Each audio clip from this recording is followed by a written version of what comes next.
Welcome to the Longhouse Ethnobotanical Garden. This is the first of a series of Gardener's Guide videos. The contributions you make to this garden, your offerings of time, attention, and care, contribute not only to a physical space, but also to a legacy. Please take time to become aware of many layers and dimensions that don't immediately meet the eye.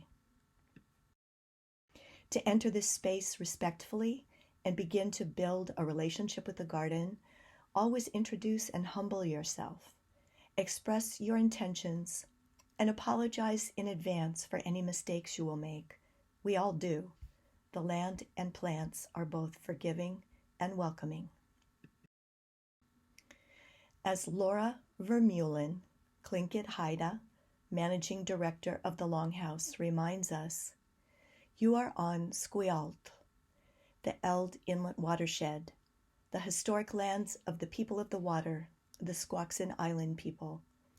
As stewards of these lands of the Medicine Creek Treaty, it's our responsibility to care for this land as people have since time immemorial. You are walking in the footsteps of the first people. Act accordingly. This video covers two topics: a very brief history and orientation to the garden, and how to communicate among ourselves. The Evergreen State College is located on the traditional territory of the indigenous people now known as the Squaxin Island tribe.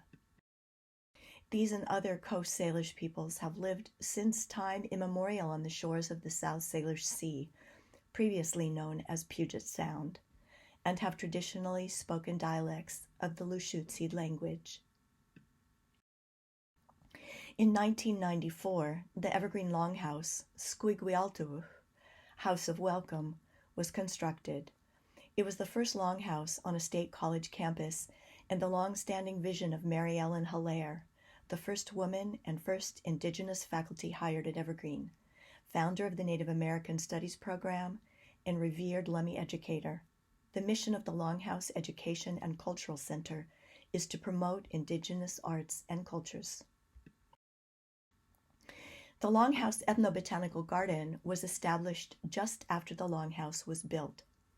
The garden was conceived by Colleen Ray Jolly, Turtle Mountain Chippewa, and Maria Elohimo, Finnish-American with Sami ancestry, after learning that the college did not have funds to install the landscape designed by John Paul Jones, Choctaw Cherokee, who also designed the Longhouse itself.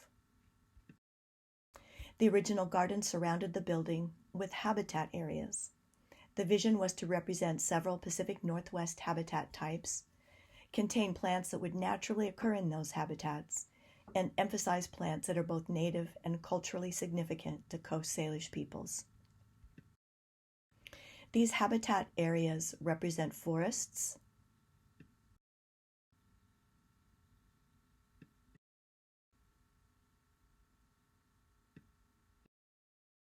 wetlands, mountains, and South Salish prairies. Each area has a unique story that includes plants, places, and people. Later, theme areas were introduced. These have included a medicinal garden, food forest, pollinator garden, and dye and fiber gardens. The Longhouse Ethnobotanical Garden was gifted with two names.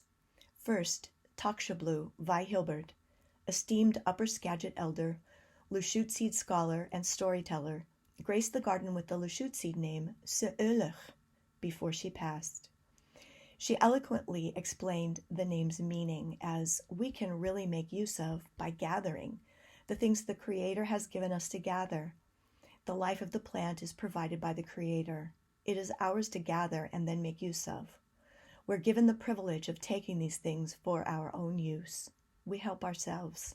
In doing so, we are honoring the Creator. The second name, Chubas Chud Tis Chala Ubash, meaning gifts of the first people in the Twana or Tuaduk language of the Skokomish people.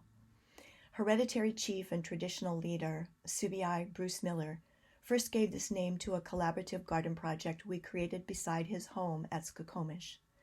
After he passed, the name was then gifted to the Longhouse garden by Subiai's nephew, Smutkum, Delbert Miller, where the garden is dedicated to Subiai. In this name, the first people are the plants. The Longhouse Ethnobotanical Garden foreshadowed the Indigenous Arts Campus, of which it is part. The second topic covered in this video is communication. For those of us who are contributing to the garden, being able to communicate among ourselves is really important to the well-being of the plants. Now that we are revitalizing the garden, after the pandemic kept us away, many people will be coming in for the first time. It's important that we're able to share what we're doing, ask questions, find out when others will be there, and receive updates and invitations for activities such as garden gatherings and work parties. All people who come to work in the garden are asked to go to this Google Doc the first time you come and then add to it each time you come again. I'll show you here. You can see that there are sections for your name, for your role. In this case, I've invented Lex Marshall and have said that Lex is a student in my program, Medicine of Community and Place, this spring quarter, including your email, the date you come, the amount of time you're there, and what it is that you focused on. So in this case, our hypothetical Lex did some weeding near the Sayuyai West bed. And here's a place for observations. Lex observed that the burdock is growing really fast. And here's a place for questions and needs. So Lex asks, may I harvest some burdock? And then here's a spot for your recommendations for the next activities of garden care. So Lex suggests that weeding the paths should continue. So then the next time Lex would come, Lex would put this information again without role and email because that's already there, and would just add on even if other people had come in between.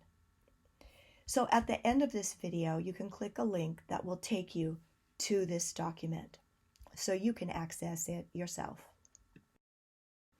In closing, the next video will address many questions you'll likely have about what to do when you're in the garden, as well as how, when, where, and why.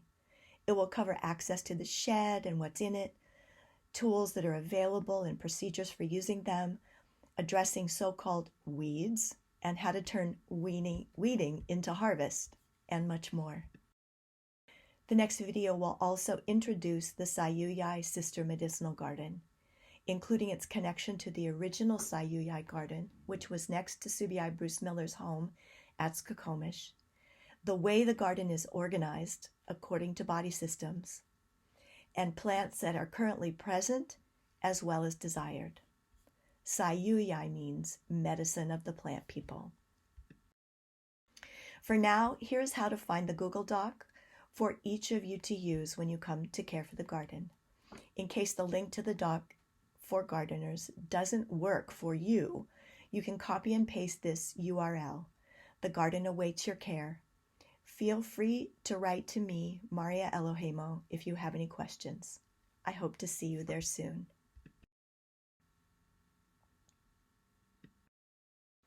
And finally, thanks to all who are here now and who have come before and who will come in the future. May we ensure that all beings thrive.